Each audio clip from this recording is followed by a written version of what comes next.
1987-88. And it is also about us looking at achievements of people like Brother Ansel Wong, Adai Sebo, Bernard Wiltshire, and of course Marcus Garvey, on whose shoulders all this stands. That is not about negativity, it's not about what we should have done and we should have done it better and we should do something else. Tonight is really about celebrating. And we need to celebrate people like Linda Bellos and Bernard, and I've already said Bernard Wiltshire. But it's a time also for us to look at how we go forward. And I'd like to say it's also a time to thank you that you've come out on a cold autumn evening to join us in this celebration. So it's a time for us as well. It's a time for all of you. So I'll end this welcome by quoting from African Voices on my chair. Yeah, African Voices for me is a book that I think every African should have. It's full of quotations by people of African heritage. And it helps when you're saying things to actually quote from others, people who have said it better than you could put the words together. And so I think that tonight is also about thanking Brother Kwaku and Awula Sewa for putting it together, because they put African Voices together, and for organizing this so that we could all come together and meet people we haven't seen for years, or people that we are new friends who will be getting to know each other. So my first quote is from somebody called Shirley Chisholm, and she said, "You don't make progress by standing on the sidelines, whimpering and complaining. You make progress by implementing ideas." And I'm sure all of you here believe in that. And I think Sister Shirley has said it well. The second quote is from our elder, Marcus Garvey. And he said, "If you have no confidence in self, then you are twice defeated in the race of life. With confidence, you have won even before you have started." And I think that's a positive for all of us, why we must focus on the positive. Because there's a lot of positive to encourage us and build our self-esteem, and especially for us to also encourage the youngsters and let them know that actually life is really your oyster. You can do whatever you want to do. And my last quote is from another elder, Coretta Scott King, wife of Martin Luther King. And she said, "Struggle is a never-ending process. Freedom is never really won. You earn it and win it in every generation." And it's just a reminder that sometimes we think, oh, we've done it, we've arrived. It's just a wake-up call. The struggle never ends. So for those who are battling in their boroughs with African History Month being cancelled or becoming People's History Month, or people getting all sorts of reactions, it's because of this truth that when you make progress, somebody will try and take it away.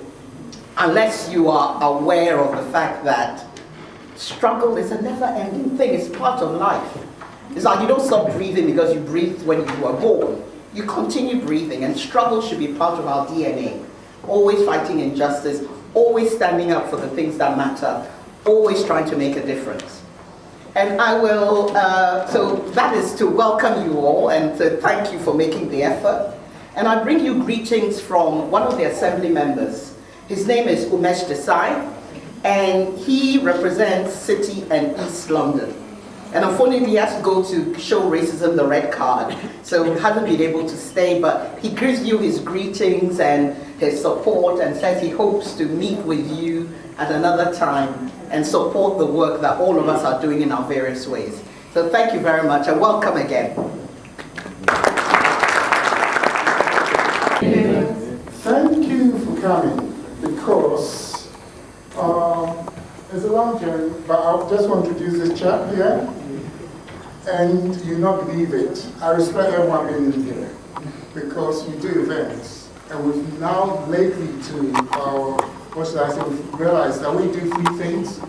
You have to deliberately overbook, because people book and don't turn up. And in the end, we just left it open, and you are here. You don't believe that if everyone that booked was here, there will be people standing. But we appreciate those out here. So I just can just say a few things, and maybe the housekeeping, And then, yeah, I do my introduction. I hear the young people here. I don't know if they've had the chance to rehearse their stuff.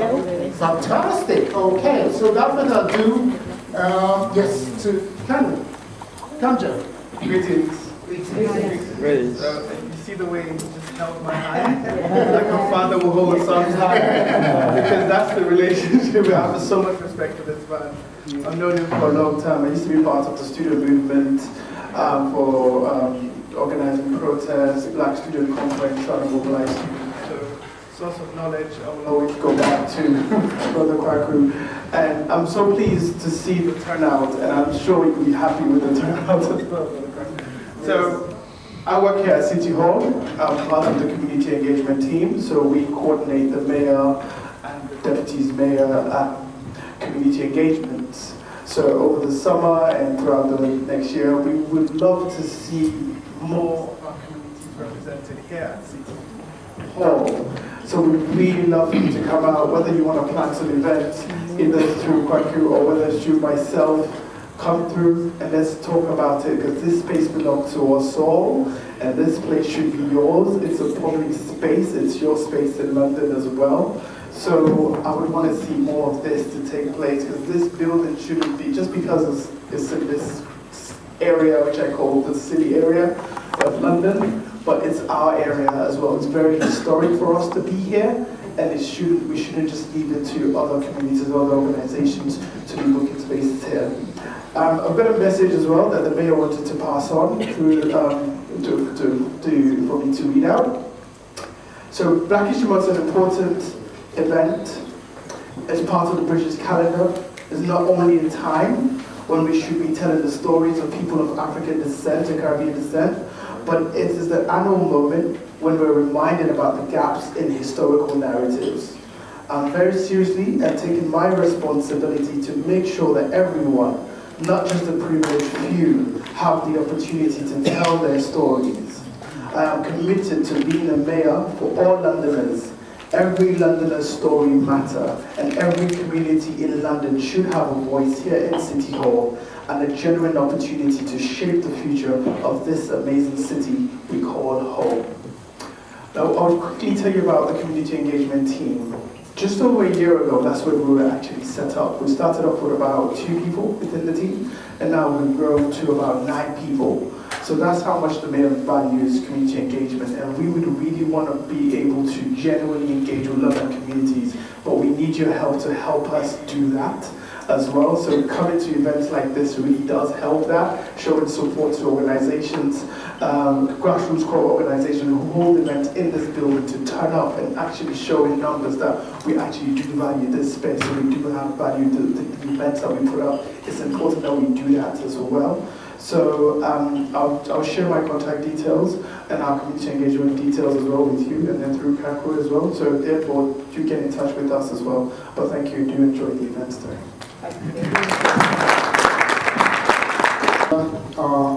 Chaps are here. So Jada and Jordan, can you come over?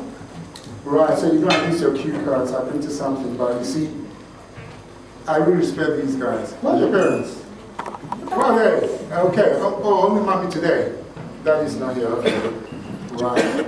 I'd said that, yeah, I've just seen a few faces. So I think I'll do that later. I told them that I was going to print this poem and that they could have it, but they didn't wait for me. They sorted it out. I told Auntie Nana to make sure that, she rehearsed them, but she said, no problem, they sorted it out. And no, that's great, because one of the things we've been doing in Harrow, African History Month in Harrow, we've nurtured family. Did I see? Yes. No. I thought I saw the Phillips auntie. Okay. And I remember Destiny, I think she must have been 8 or 9. And we saw a growing confidence because we gave them the responsibility of making presentations. They had to research it and deliver. And over the years, Destiny, who was a quiet girl, really came into her own. So I'm expecting Jordan and Jada to do the same. They've only come on our radar in the last few months. They were at the Harrow BHM launch a couple of months ago. So just introduce yourself quickly. My name is Jada. Right. How old are you? 11. You see, they're at the age when they can reveal their age without any problem. My name's Jordan and I'm 12. Okay. So without further ado, can I just say, Nana talked about a book. We did a book called Quotations, African Voices, Quotations by People of African Descent. And in the back, we have this sort of a poem. And what happened was that I did a program called Naming and Role Models, highlighting African British male role models. So people said, oh, why are the men? It came out of a program, and I'm not going to bore you, but to cut a long story short, it was about men. So we thought, let's do something about women. So I did a program called, what's it called? What they said I should be. What They Said I Should Be. African British female movers and shakers. You realize I don't talk about black. I don't do black. I do black music. I do African history.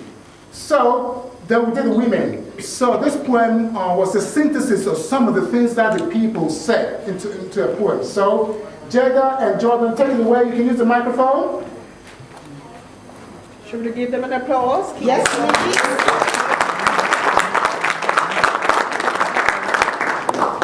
What they said I should be. I was good at sports. So you said I should be an athlete. Yes, I could run, but I knew that I could also be a doctor. I studied history and was inspired by Imhotep, the father of medicine. An African who was a doctor, a scientist, an engineer, and an architect.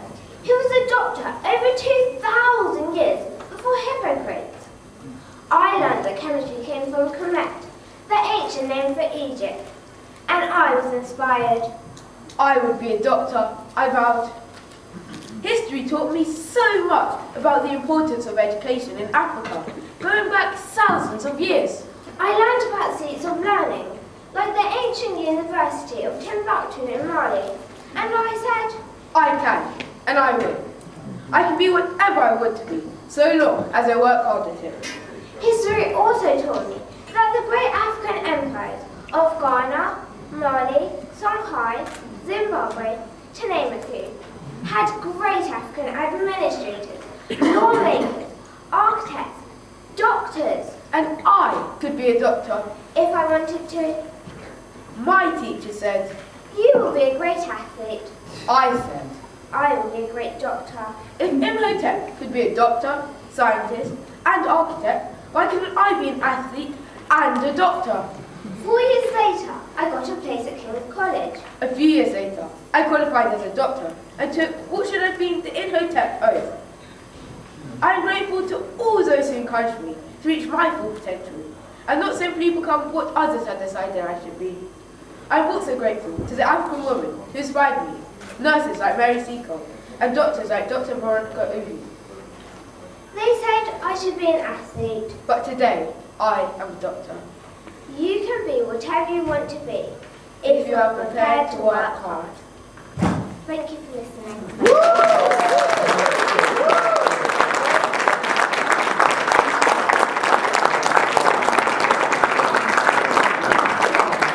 A big thank you for a beautiful delivery and wonderful poem. So thank you very much. And thank you so much.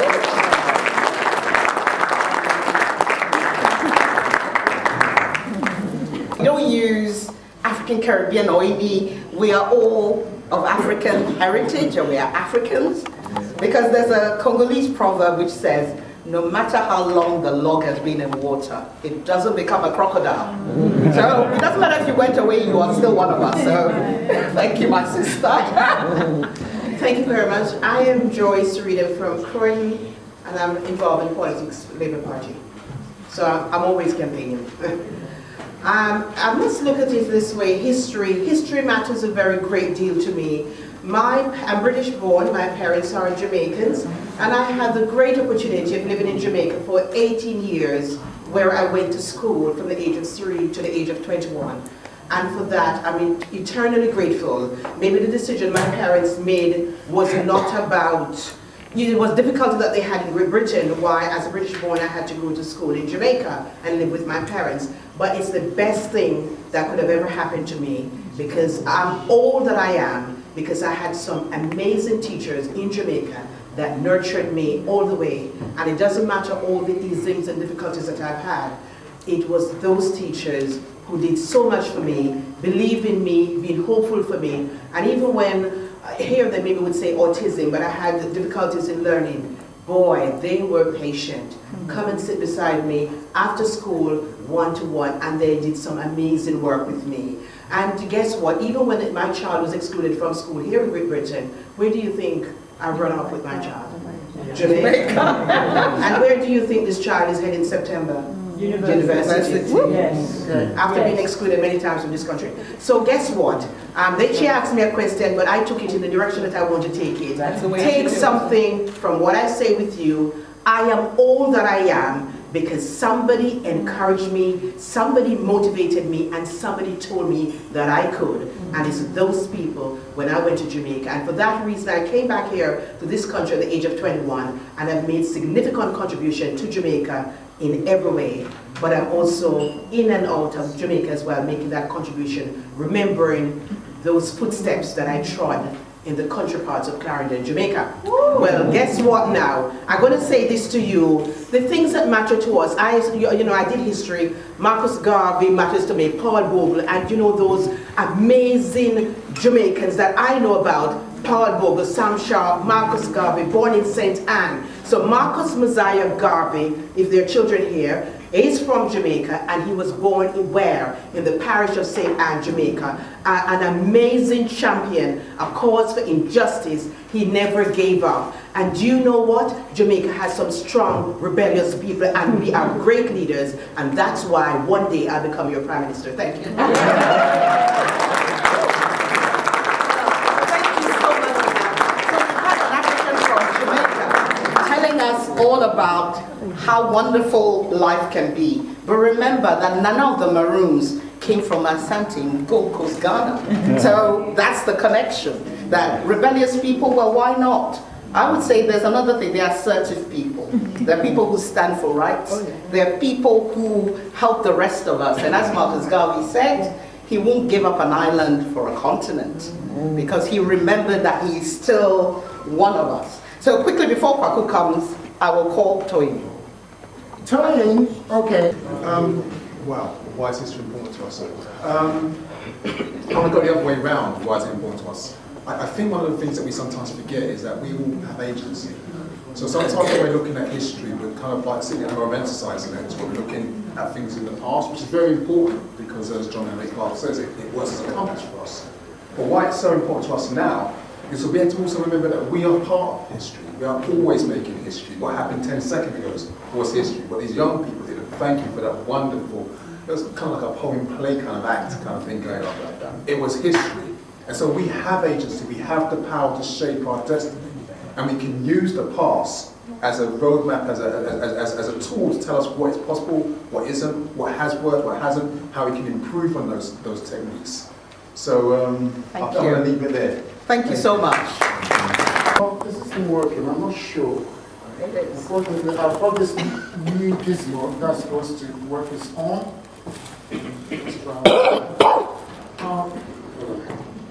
Yes, so maybe whilst I'm doing this, I'm going to change the program around because I noticed that I don't have PowerPoint. I've got Office, what's it? That free one of Office. No, you get what you pay for. Yes. Because I noticed it's not quite as I'm using PowerPoint and it doesn't work as Anyone would have told you that. Yes, yeah.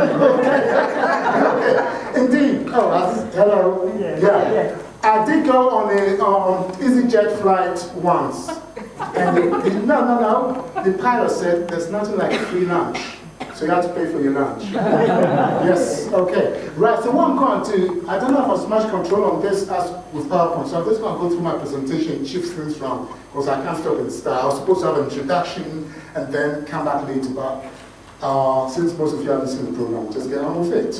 And I think it's important for me to go first, because what I noticed that we're talking about something that happened about 30 years ago. Memories have faded. It's not as important to certain people as it is to other people. I'm sort of a geek. I'm an analog on this, so I'm passionate about this. But I realize that for some people it's a job and they've moved on, right? So it's not like they kept things or they can remember. At that time, they did it, well done. some are grateful that at least people remember them like me, and I'm calling them and asking them questions, and it's been difficult. But I can say, because I wasn't there, I've probably got a more objective view of what's happening, because what happened was that I actually went to the archives. Let me tell you something, it's great. But my wife says I thought very quickly. Can you understand me? Because there's no point me talking, I don't understand what the hell this man is talking about. Okay, yes, so I'm going to do this slowly. You know, my touch, I had to have elocution lessons to go slow and nice. Yeah, but I don't want to follow a conservative minister. Anyway, yeah, so the great thing about this project is that it's archived. So you can see the documents. And we've got something from our Lord Gifford. What we're talking about him? Yeah, everything was signed off. There's an answer there. It had to have legal approval, had to have this approval, financial approval. You can see all those documents. And I think because I'm coming from the outside, I get a better overview of things. And all sorts of stuff, mine's a failure. But now that's getting into it. There's a guy called Marcus Garvey, and I'm saying, hold on, I will immediately call upon Mrs. Tracy Blackwood. They're in the house, we've never met, we've spoken on the phone. Respect, and give her a round of applause. She comes from the Jamaican High Commission, and those that have been with us for a while know that we've worked the Jamaican High Commission for a while. I've done the projects in there, both the Marcus Garvey project and the Reggae project. So Tracy Black, she told me she's a consular minister for consular affairs and the diaspora. I pretty much got time. Okay, so thank you very much. Yeah, so for those that read the Gleaner, and I'm sure most of you read the voices of the Gleaner, but they covered this, and the point about the story is that Marcus Garvey is at the center of Black History Month, and not a lot of people know that. So let me just go quickly. This is Marcus Garvey, and it's a Wilson Library. And when Marcus Garvey was asked, and I said that, I'll just repeat it quickly. Are you an African or Jamaican? I'll not give up a continent for Ireland. That's where it came from. He used Negro, he used Black, but he also realized there was an African. So we don't talk about Negroes, we don't talk about Black, say African. We'll do African History Month. We don't do Black History Month. Okay, so quickly, this technology. I went the wrong way. Yeah. Okay, right. So now this is the logo, and we'll come into it in a moment, of what's called the African Jubilee year. And I have to qualify because there are other jubilees in the world. But we're talking about African Jubilee year 1977 to 87 to 88. Okay, so, right, so this is the logo, and great. When people talk about Black History Month, they want to do Diversity Month, and what's the other one they're doing these People's days? History. All those kinds of things. They have to remember that in 1987, some boroughs, not all boroughs, but a lot of the inner city boroughs, and the ALA, the Association of London Authorities, signed on to something called the African Jubilee Declaration, which I'll talk about later. I just want, if you don't remember anything at all today, just remember that the Black History Month is predicated upon this thing called the African Jubilee year. And please, please, please, if you're not good at geography, what do you see at the center? Right. What do you see here? The Skyline of London, because it was set up by an organization called the London Strategic Policy Unit. Their remit was for London. So it's later that the other outside London boroughs decided to, it was a good whiz to do Black History Month, and they followed. Now, who is the dominant person in this image? Thank you very much. So let's quickly, you thought you were coming to have a presentation, but you're having what? A classroom situation. Okay, so the African Jubilee year marked three things. And can I say, it should have marked four, because if you look through their documents, a suggestion, I don't know if Ansel remembers this, one of the suggestions was to mark the 25th anniversary of the death of Steve Biko. But I think it was too radical.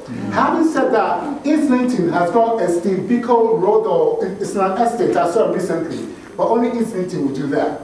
Most boroughs, we've got two Mandela Streets, both sides of the Thames in London. But Steve Biko, no. Okay, so it marked the 100, you can tell Papa's not an expert with this thing. I will get used to it. So it marked the 150th anniversary of the so-called emancipation of the Africans in the British Caribbean. And I give respect to these guys because you know what? Often people locate that at 1834, and I don't think that's correct. Because in 1834, only people under 6 were freed. Right? It was only 1838 that there was universal so-called emancipation. Right. It also marked the 25th anniversary of the OAU, which is now the AU, Organization of African Unity, and it marked the centenary of the death of the most prominent Pan-Africanist ever, Marcus Garvey. And let me tell you something. If you look in the documents, right, it did not start off being called African Jubilee Year. It was called the Marcus Garvey Centenary Celebration. So that's how central Marcus Garvey was. Because they met with the committee and stuff, and there was a chap who was supposed to come that couldn't come. He was called Edward, what's the man's name? Do you remember? Edward, oh, excuse me. Have a look on that list from Edward. You know, those that I marked. Anyway, he was in planning. He wasn't even in Ansels department, which was the ethnic minority unit. He was in planning, he was a strong Pan-Africanist. So when he went to meetings, he would come to the office and enthuse them with Pan-Africanism and blah, blah, blah. So the whole of things, I have to give respect to an organization called the Marcus Garvey Centenary Committee. And then there's a little known organization called the Marcus Garvey Memorial Trust. And one of the directors was Linton Quace Johnson. And also Dame Jocelyn Barrow, whom I spoke to today. And their aim was to get a library in Hammersmith and Fulham named after Marcus Garvey. Unfortunately, that didn't happen, but we know subsequently we've got a Marcus Garvey library elsewhere in another barrier. So Marcus Garvey has been around this, and as I said, it initially was the Marcus Garvey centenary thing. Now we've got 2 prominent people, so Marcus Garvey can't take all the light, man. I'm sorry. Yeah? In terms of the diaspora, Marcus Garvey. In terms of the continent, who? Kwame Nkrumah. So, hey, man, that's Kwame Nkrumah there. Ghana. That's Marcus Garvey there. Yes. And now, that is something that probably only Nana knows what this flag stands for. Only Nana, probably. Because I don't think my wife pays attention when I do this program. Pan-African pop flag. Right. So, yes, the Pan-African pop flag. Right. So, the other thing we have to, because I've got a statement from Lord Ousley, but Lord Ousley left in 1984, but he still caught that narrative. Because what we established, when Ken Livingstone took over the GLC, they established an anti-racist policy. They established an anti-apartheid policy. So, this came out of looking here, says London United against apartheid. They've got still no one called London United against racism, yeah? So that's what, so even the London Strategic Policy unit picked up and rejigged the GLC thing there. So it was very much about anti-racism. I had to listen to the mayor's statement. I know Kanji read it and see where racism sticks in this, because it's nice to do Black History Month and stuff, but if there was no racism, we would not need Black History Month. So we need to start talking about racism because it is a reality, right? In the former administration, which was Ken Livingstone's, they were forthright about it. In fact, do you remember there was a big banner, London? That's why Margaret Thatcher really abolished them, because they had all these big banners about anti-racism. Okay. And I talk about abolition, I'm speaking through this because I don't have the luxury of time. Margaret Thatcher was not happy with what we were doing. Red pen is a friend. I mean, I'm using the red top's definition of Ken Livingstone. When they knew they were going to go, they rushed through, I'll say rushed, I'm sure Ansel will bear witness, because they rushed through in February and March. They had a series of programs. One was the historical lectures and concerts, and they had an exhibition because they own South Bank. So this exhibition took place in South Bank, and that's a book that came out of it. And the foreword was by this man when he had a lot of hair, Paul Boateng. Yeah. So he wrote about the foreword on there. So I'm jumping up to the Jubilee, African Jubilee year. 86, they abolished. But 9, it depends, sometimes people say 8, some people say 9. let's say 8 or 9 inner London boroughs decided that. It was 13. It was 13. Yeah, I've seen all these different numbers. I know it. Yes. Okay, there you go. That's That's an interjection by Linda, who was the chair of the London Strategic Policy Unit. Anyway, nevertheless, they decided they wanted to carry on the core functions of the GLC, right? And they also had a limited time because they were abolished in 88. So come 87, and I'm rushing through this because if you look at the minutes and stuff, the talk started, I think, in April 87, trying to get this thing on board. Nevertheless, by July, it had pretty much been done, not totally, but they published some of the things they wanted to do starting on 1st August into 88, right? And if you were to, if this isn't very clear, but if you were to see, oops, oh, Kwaku is not used to this thing. If you were to look at October, which was supposed to be the first Black History Month, you notice that they hadn't sorted it out. So they said, for more information, call the office. Those were days of not fax or email, you had to phone. Yeah. So there's a whole raft. And it's not just what they did. There were a couple of community events like the Microsoft movement events in there as well. Okay. I probably need to send you this because you have to have the luxury. I thought Nana would be able to read it, but it's impossible to read this. This was the declaration that they got quite a number of boroughs to sign. Tony, for example, did something called Sanko for the history of Black History Month in the UK, and they have from the archives the signed document of Islington. No, you're Hackney. It wasn't you're Hackney. So it's Hackney saying that, yeah, we sign up to the declaration. There's a whole lot of things, but what I like out of this, obviously, it said you had to carry on the anti-racist and anti-apartheid program that they had going. And it also said you had to name buildings, parks, streets after progressive. And they used, the adjectives change according to which version you saw, but I think they didn't want just a nice football player or singer. They wanted some more progressive Africans, yeah? So, you know that it's been happening since, but what we have to remember is that people were naming buildings before this happened. C.R.R. James library, for example, was named in 1884. That was the year of anti-racist. They declared 84 the year of anti-racist, and Hackney. Yes, Hackney named C.R.R. James. He had no connection with Hackney, but they thought, let's have a prominent African person. That's what happened. So it's no point reading this. I will email it to most people book, so I will email it to you. Unfortunately, most of these things are not online. Right, so these are some of the programs that they did. In terms of music, my man here, Ghana, oh, Max Roach. You know, when he came, she was in Lambeth. They named the park in Lambeth after Max Roach. We named lots of places. We had about 20 places we renamed. And you know something? You guys walk through Winra Square every day. Yes. There is an important monument that most of you never noticed. Which is? It speaks to Shaftesbury Massacre. Wow. So next time you're there, there are all these things that oh, maybe that is a good time to plug. I've got a film coming next year called The Representations of African British History in London, something like that. I always forget my titles. Yeah. Okay, so and then they produce a book. I've got a book somewhere, I can't find it. It's called Our Story. So there's a series of talks. The only downside to this series of talks was that they were all American, except for one who was a Kenyan in London.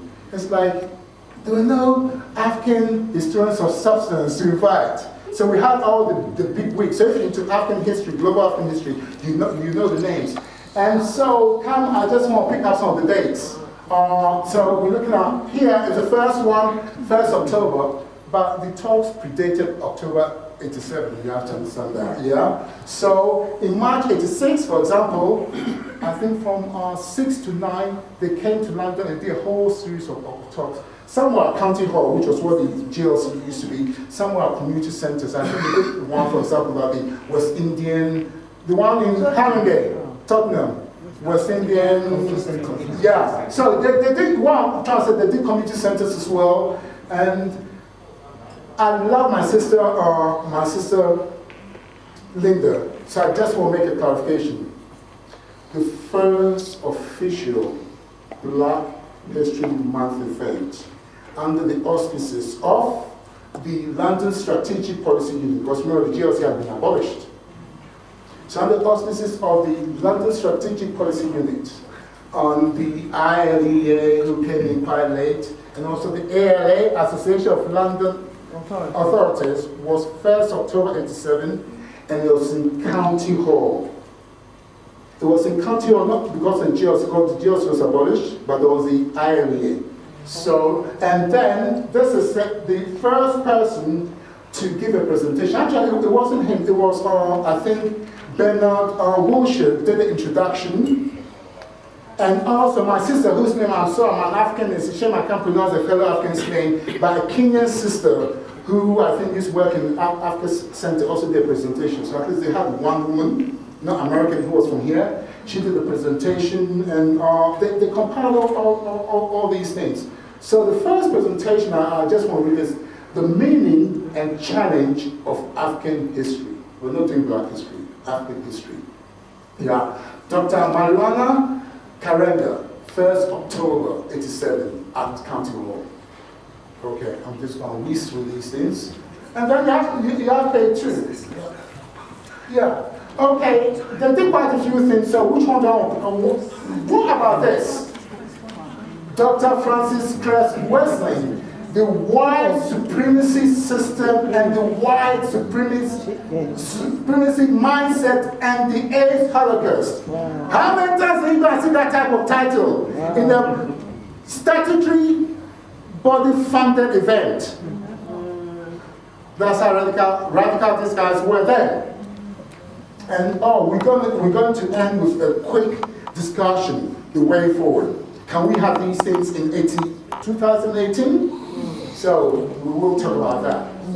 Okay, so you see this, I'm not going to bother about that? Can I break for 1 second? Yes. Sister Linda has to leave, so she can just say 2 minutes before she goes. No, that's absolutely fine. That's absolutely fine. So she can come over then.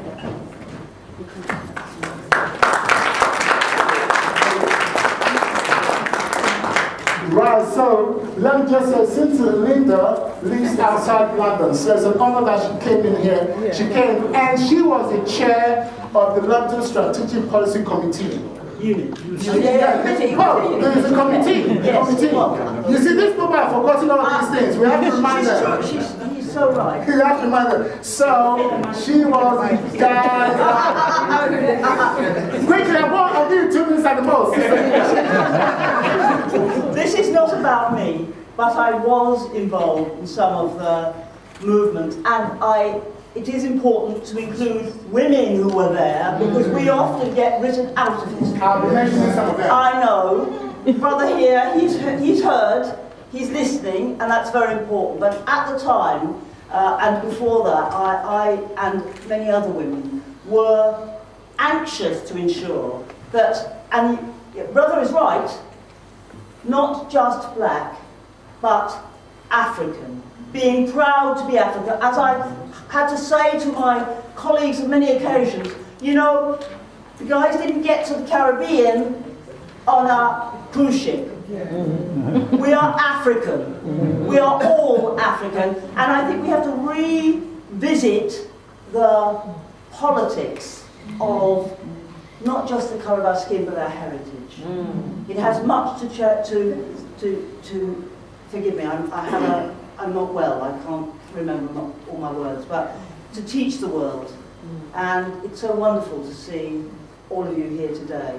But I'm sorry, I must not miss my train. But not before,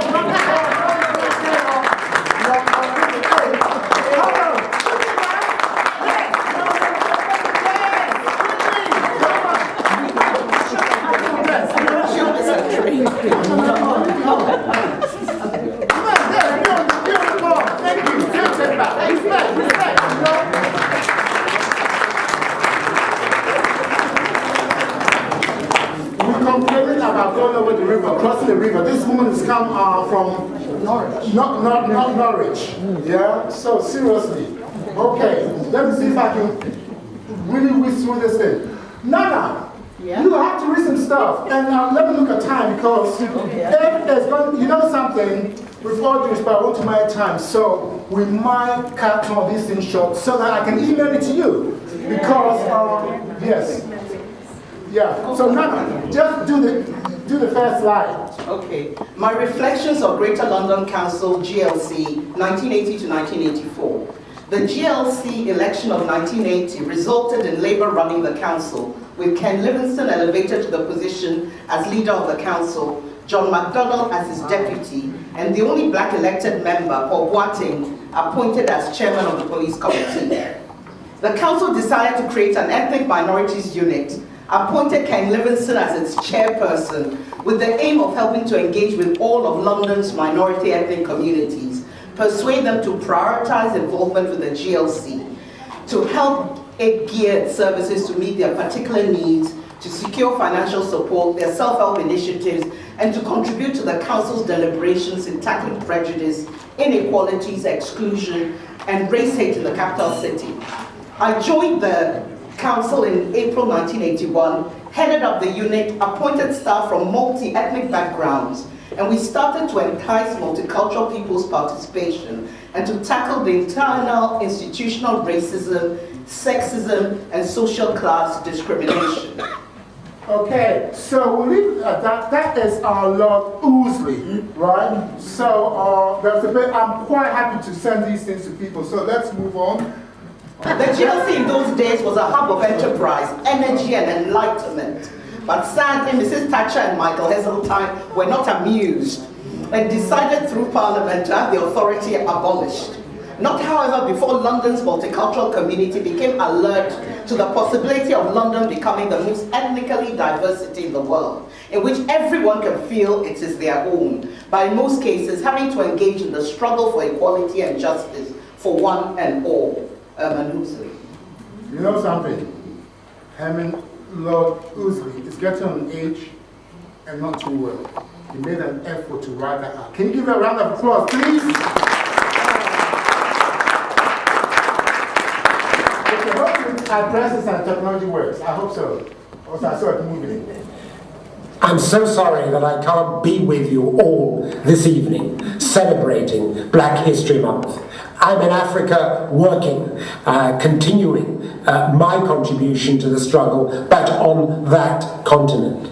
It's right that we should be celebrating Black History Month, but not forgetting its origins. Its origins in activism, its origins in community mobilization that saw the Greater London Council in the early part of the 1980s bring together the resources that enabled the publication of this great publication of the time, a history of the black presence in London, but also, and importantly, that mobilized the resources to give the boroughs the wherewithal in order to build on that legacy. The legacy of black struggle, of black achievement. That's what the Jubilee year was all about. That's what Black History Month was all about. Let's not lose that. Let's not dilute that. Let's keep the focus, our eye on the prize. And the prize is the recognition of the richness and history of the black community and its contribution to the history and story of these islands. A positive contribution in every sphere of life. Music, sport, yes, but also and importantly in drama, in politics, in medicine, in every walk of life. Okay. She was last the women unit in both the GLC and the London Strategic Policy Unit. So I was so glad to get her. And so, Adai Sebo, who conceived the idea, spoke so highly of her to support the gay. And in fact, during 87, 88, they took the African Jubilee Year banner and did things. At some time, they had a women's unit in Holborn. I don't know if women ever engaged with a women's unit in Holborn that I think GLC funded. Anyway, let's read that. You read two paragraphs. Yeah, no, 2 slides. Okay. I'm humbled and honored to have been asked to make a statement on the commemoration of African Jubilee Year, a series of activities and events that was mounted some 30 years ago in London in conjunction with the first Black History Month. I'm especially pleased to know that the work that was done then under the auspices of the GLC and the London Strategic Policy Unit still has resonance in today's London. The African Jubilee Year and Black History Month events that occurred during the period August 1987 to July 1988 were launched at Westminster Central Hall in October 1987.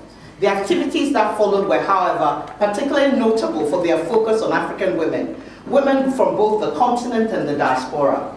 Some of the highlights for me were the welcoming of the then grieving widow of Samora Machel, Senora Gracia Machel, at the Africa Center as our guest of honor. Oh, sorry. I'm so sorry. I'm not used to this thing. Yeah, going in the wrong direction. Am I going the right direction now? We just done this, yeah? I've just done this. Go again. Some writing by African women speaking for ourselves. The concert at the Dominion featuring women of the Pan-African world, where I came face to face with Maya Angelou. Not to mention the large number of workshops where endless discussions went on all day and often well into the night. These activities truly reflected our theme, Africa women, equal partners in the struggle. It would be remiss of me not to acknowledge the indispensable contribution of those who were the driving force behind these inspiring celebrations 30 years ago. Firstly, I wish to salute Ajay Adaisebu, who was and continues to be the tireless champion of African people throughout the world. I still have a copy of his argument on the case for Black History Month, published in London in 1988, and was not surprised to find that his analysis then is as relevant now as it was then. There is no doubt that without Adaisebu, who as policy team leader at the London Strategic Partnership Unit, campaigned and lobbied indefatigably, these outstanding events that raised and enhanced the profile of African people in London would not have happened. I would also like to mention the sterling work of the African Women's Organization, Akina Mama wa Africa, in taking the lead of organizing and arranging some of the most outstanding and iconic events of the Jubilee year. In this conjunction, I must memorize my dear friend and colleague, Wanjiro Kihoro, who sadly is not with us today. She's an example to us all, who although being in exile, caring for her children and campaigning for the release of her husband, then a political prisoner in Kenya, was still motivated to work with other African women to build an organization like Akina Mama, so that African women could more effectively focus on their own unique challenges and better support each other. She was a brilliant intellectual and scholar, and in that regard, I recently read her piece on Black women's contribution to history, where she used examples from Kenya that should be an enormous inspiration to young Kenyan women today. You know something? I'm going to take executive decision. We've had so many for men. We're going to read the full thing by my sister. Okay. Finally, I would like to congratulate all those who continue to work to insist on the importance of the contribution of Black Londoners to the capital, both historically and today. You're of course on the right side of history, and your success is assured. Yours in sisterhood, Shirley Skerritt Andrew.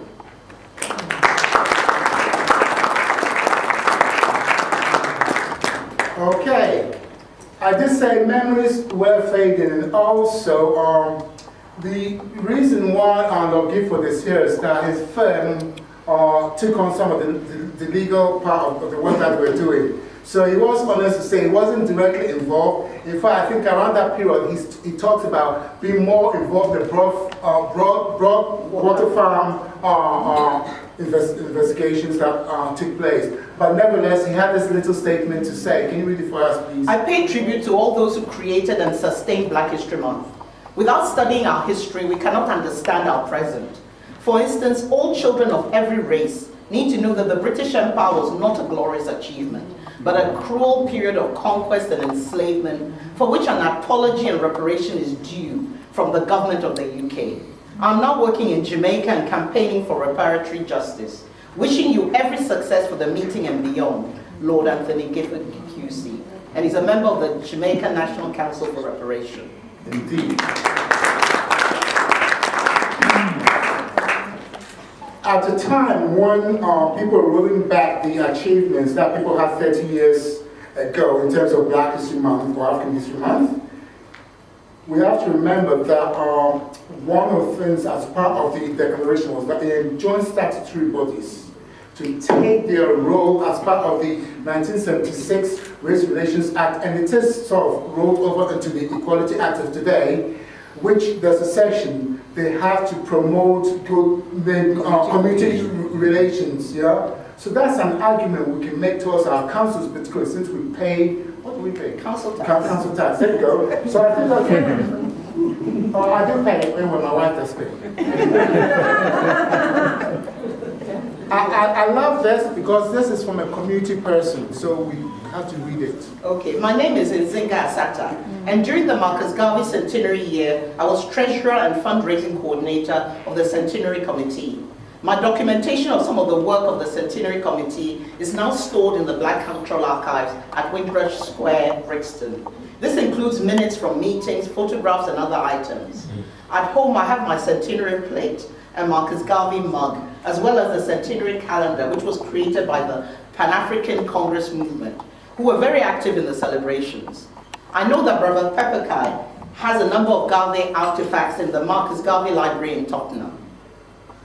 I remember Ansel Wong and others hosting lectures and other events at the GLC building in County Hall, leading to the creation of the book, Our Story, which included lectures from Black historians such as Professor Tony Martin, who's a Garvey scholar, Dr. Mauluna Karenga, creator of Kwanzaa, Dr. Francis Cress-Welsing, and many more.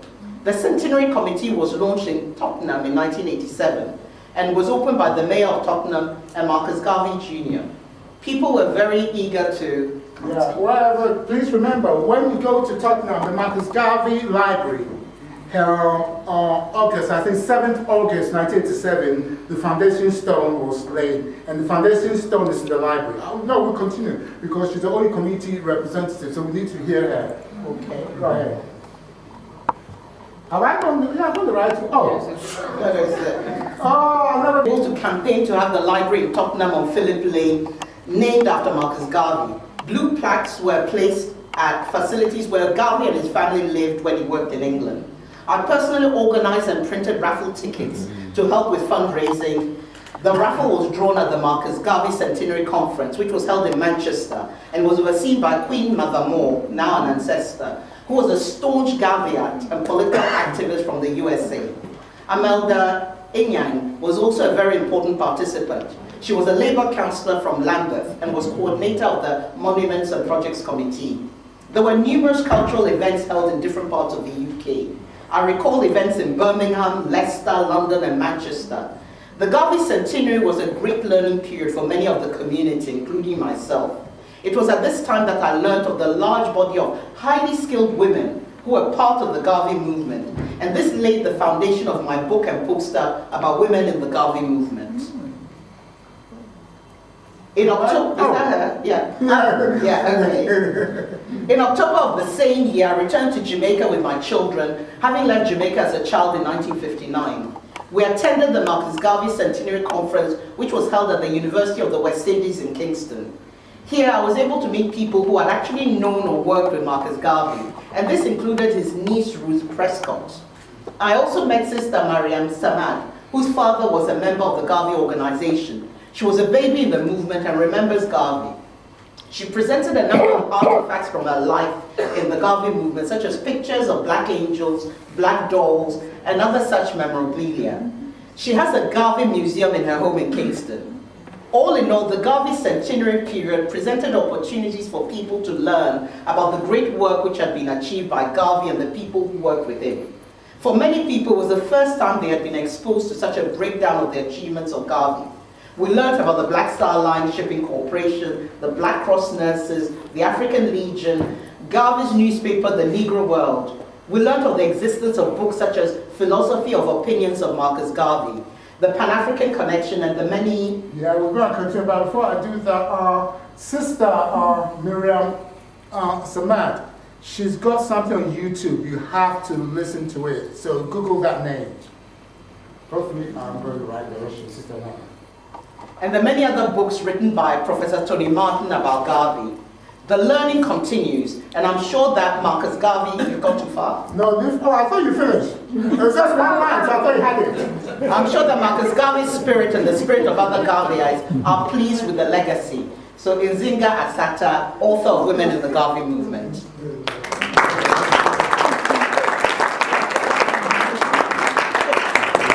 Yeah, it's important that the communities recognize. Ansel did our African, oh, look, I do event planning, but I'm telling you that this is going to go crazy, so maybe it's not a great ad for my course, but we got, as I say in red, what do they do, swing with things, because we've got to go through these things. Anyway, yes, Ansel, what did I mention about Ansel? Yes, Ansel made the point that the only claim they're making is that they instituted marking Black History Month in October. Yeah. So please, there are people marking Black History Month in February in connection with the American thing, long before '87. But nobody ever marked Black History Month in October. So that is what we're talking about, the marking of African history in October. Reach the Crown Court part-time. Pass it on. Pass it on. Pass it on. Pass it on. Pass it on. Pass it on. Somebody grab the baton and pass it on. Pass it on. Pass it on. Pass it on. Pass it on. Pass it on. Somebody grab the baton and pass it on. Pass it on. That was entitled Pass It On. If you like what you heard, there's an album of this type of material. It's called African History Did You Know? It's can I say, if you're interested, you email and we'll give you the link to download it. It's got 4 tracks. But people get excited at the end. But I want people to be proactive. So if you email and say, kwaku, but yeah, go ahead. So that's Kimba Music. Kimba, that's his own thing, but it's part of our project called Music for Courses. So all the things, let me shout out and let him do this.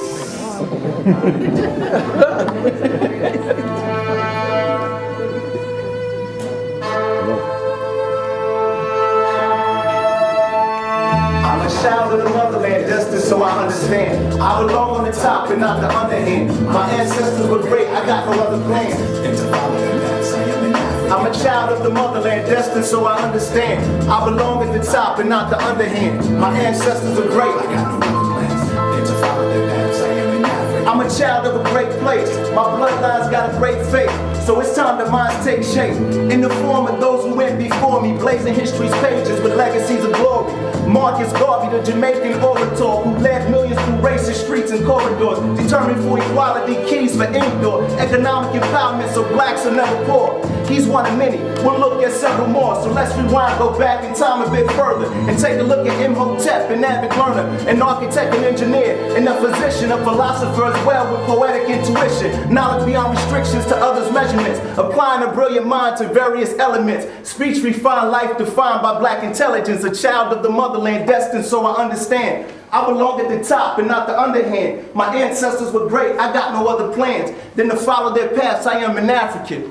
I'm a child of the Most High, so when I walk I keep my nose high, cause wherever I am he's close by. He chose I like he chose Peter Tosh, Dr. King Jr. and Dr. Alan Garth, a microbiologist who helped less life be lost, improving vaccinations for polio and measles, and there's others who move mountains being peaceful. Paul Stevenson led the Bristol boycott, so Omnibus Company discrimination stopped, and there's others, Samuel Coleridge Taylor, an African composer who was quite major in the 20th century as Hiawatha's wedding feast, in Britain rivaled Handel's Messiah's feast, and as other feats great Africans accomplished. Cubano and Equiano took steps to abolish slavery, writing biographies greatly acknowledged. I'm a child of the motherland, destined so I understand. I belong at the top, not the underhand. My ancestors were great, I got no other plans than to follow their paths. I am an African. So whether I'm in Peckham, Poland, or Portugal, I'm an African from a line of great oracles, whose feats are documented and historical, who started great and overcame what was horrible. So if you in Togo, Texas, or Taiwan, African blood runs thick from Chad to Saigon. Dr. John Roberts QC said it best. Whatever's in the bone will come out of the flesh. I'm a child of the motherland, destined so I understand. I belong at the top, not the underhand. My ancestors were great. I got no other plans than to follow their paths. We are Africans.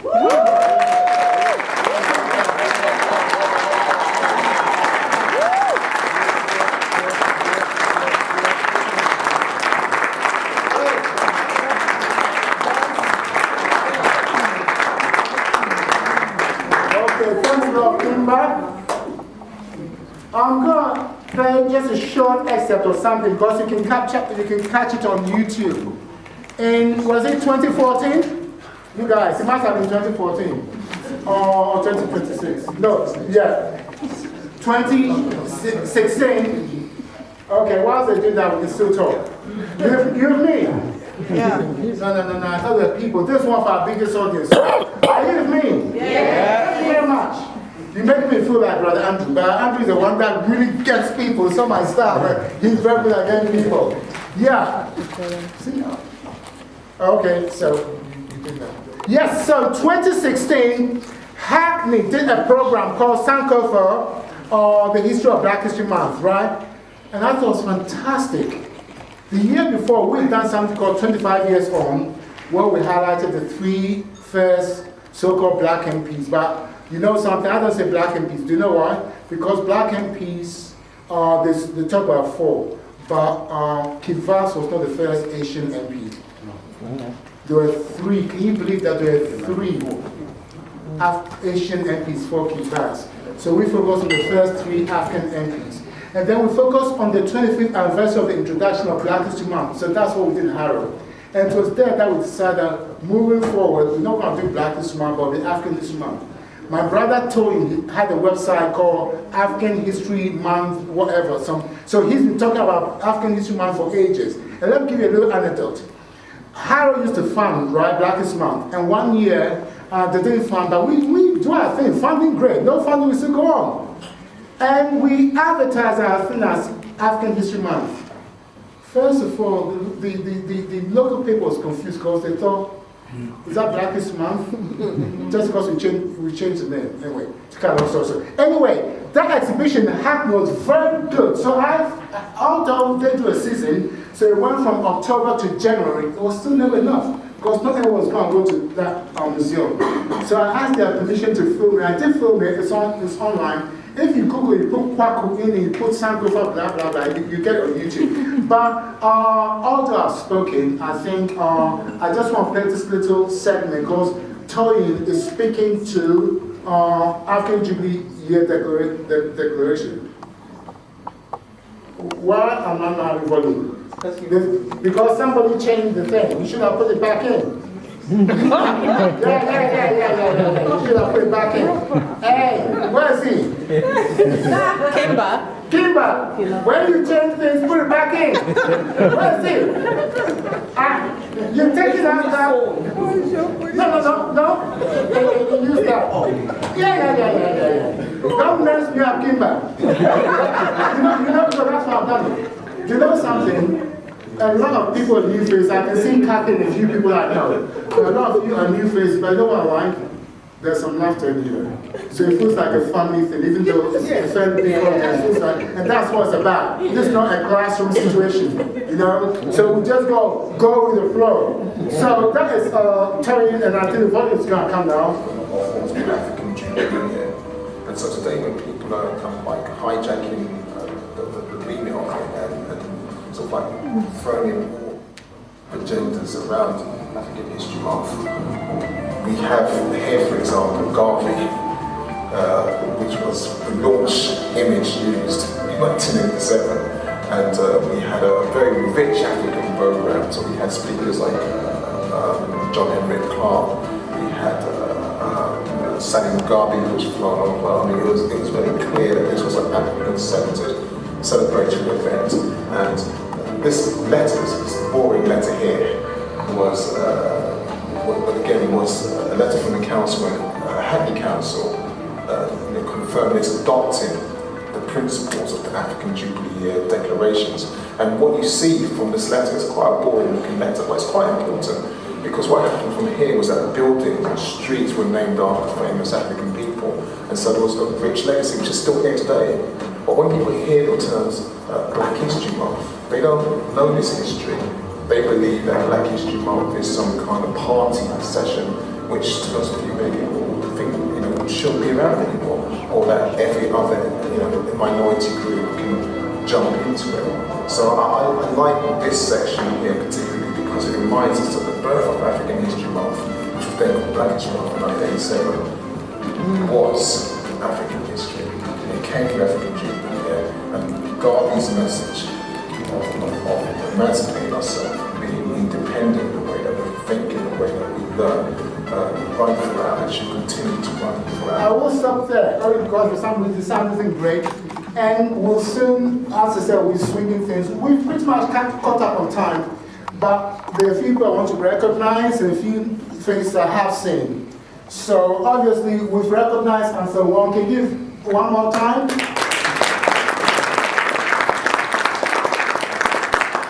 I'm very, no, you have to be quick with your things, you know. Your chocolate, no, I've got a few people. Once I call them, you get it. There's loads in the back down there. I'm very honored. Most of you may not know this lady called me Morris. She told me that she couldn't make it because she's been poorly. For her to come, right, but I was not expecting I can give it up for more.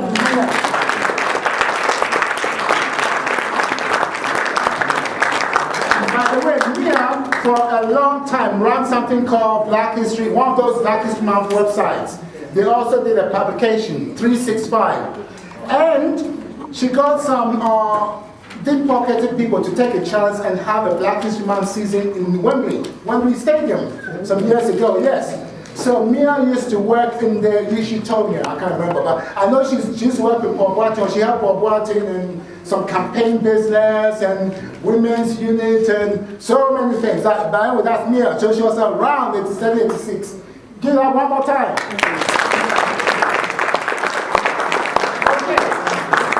I have a lot of respect for this gentleman, especially since he deigns to honor me when I called him to come.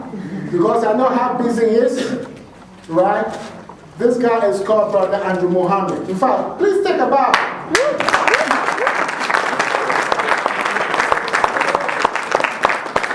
I told him that we're going to have this session, this discussion, and he needed to be there. He's been doing the work for a while. When Harrow had funding, it wasn't much, because I know it goes for megabucks. At least we could afford to get him to come to Harrow to do a few things. And the young people love him. He really engages with young people, right? So, maybe I should know you, I don't know, but I want to shake your hand. What's your name? Are you this man? Oh, so you came together. Okay, great. Now, my sister. I'm going to call her name, and please don't think I'm thinking of the Middle East. Because my sister here is called Isis. Sister Isis. Okay. And she's going to be, straight away. So, she's going to be on the panel. Our youngsters, for those that miss it, can you two get up so they can see you?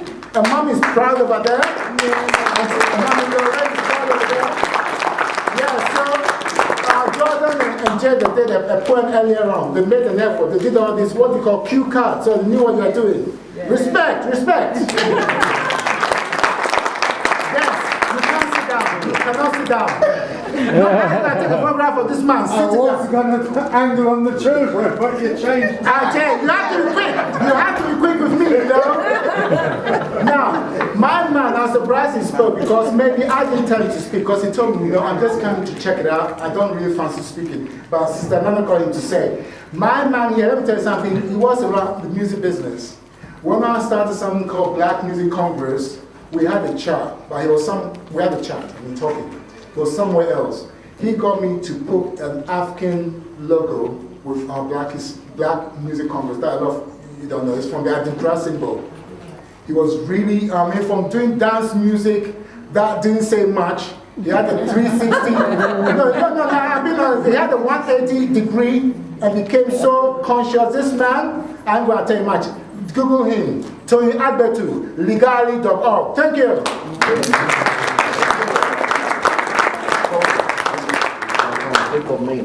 Yeah.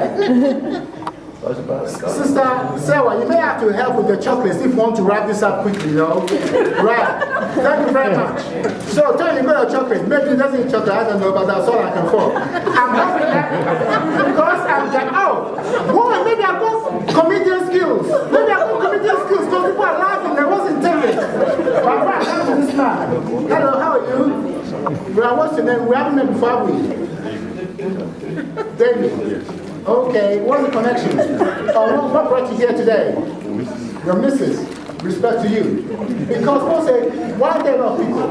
Well, if you hear about it, tell someone that there are a lot of people and you do the right thing, so I respect you. Boy, I want to look at a second career because honestly, people are laughing. That's what it's about. That's what it's about. Fantastic. Yes, I've done telling. We're going to do this guy and he's speaking to somebody. This guy is called my course. Well, he's not going to say a word because I'm not giving the microphone. It's not his time.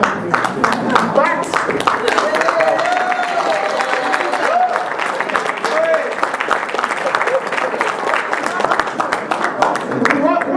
trying to say is that, yes, we did black sessions 30 years ago, and I'm still active because it's part of the labor left, and they formed a grassroots labor. What do you call it? Grassroots black left.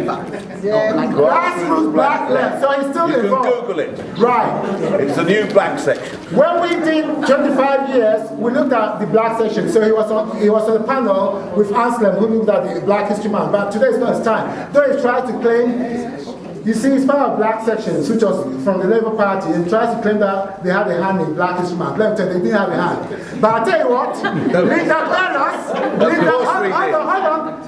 Bellos, right, and Narendra, they mentioned Narendra Makanji was the vice chair of the Ethnic Minority Committee, right? Vice chair. Linda Bellos was the chair of the strategy. They sort of signed off things, and if you look at our story, they got the forward. So Narendra, Mark, Linda Bellos, a whole host were quite involved, but not directly. So I'm not going to give them credit for You can't get a word in edgewise. It's like being in a classroom. Nice to see you, comrades. And move to continue. Forward ever, backward never.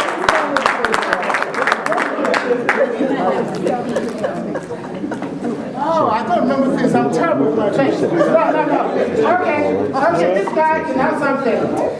If you're into black music, you may not know him, but he was part of, especially British black music, because he was one of the early legal radio station licensees, WNK. There's a guy called Joe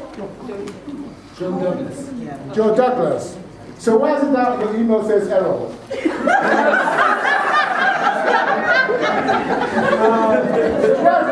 One question, why is that your email says error? You know what? That's what my mother told me. Okay. Yeah, so we're learning some stuff, right? Including what his mama. Okay, Joe, let me tell you something, right? It was a good station. The problem was that British compromise. You are given a 12-hour dial, and then they shared the 24-hour cycle with the Greek radio station. Can you believe that? You listen to radio for 12 hours, and then and then the next time is Greek station. How can such a business survive? So Joe Douglas, but I tell you, this guy's an entrepreneur. When I looked at the year, I noticed that he had another business and seemed to be doing good. Yes, I didn't give him a chance. I'm not giving him a chance. Okay. Uncle Eric, what? Do you want to hide? I can call him Uncle Eric because he told me to call him Uncle Eric, and his wife, his late wife, told me to call her Auntie Jessica. Uncle Eric is part of the NAM role models. Talking about 87 and Calvin, he published, you know something, Mrs. Blackwood, are you around? She goes, Mrs. Blackwood, I'm going to link you up with this guy. He's not from Jamaica, he's from Guyana. But the reason I'm going to link you up is that he did a little Marcus Garvey booklet, and I think it should reach the Jamaican High Commission. So we'll link up so you can make sure that a copy of your book gets to the Jamaican High Commission. You're not going to get away without giving me the mic.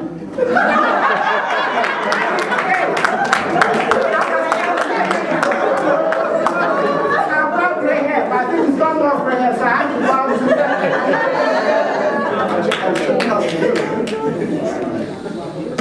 I want to say a few words in the 1980s. Thank you.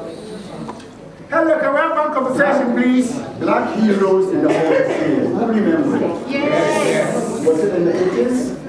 Yes. The decade of the 80s was a very rich, revolutionary period in our lives. Not only what we're talking about is this level. the end of the 70s, we had the insurrections in the city. New Cross Fire 8182. The book fair, Black International Book Fair. People from all over the world came, and we had book fairs in Islington, Town Hall, in Brixton, in Acton, in Camden, and lots of activities took place. In other words, the Jubilee era, which started in the 80s, is part of the general movement in recognize the committee to their event. So I wanted Uncle to be here, and he said exactly what I was hoping him to say. As Ahmed ran away, he was sitting next to you. The photographer. He's hiding in the back. He's hiding in the back there. His usual, usual hidey way. Next man. He's not going to say a word. He's not going to say a word. He told me, but you need to recognize this man because he's been in photography for many years. Hey, this is my gig. For now, I own this room, so I take it anywhere I want to. Yeah, thank you very much.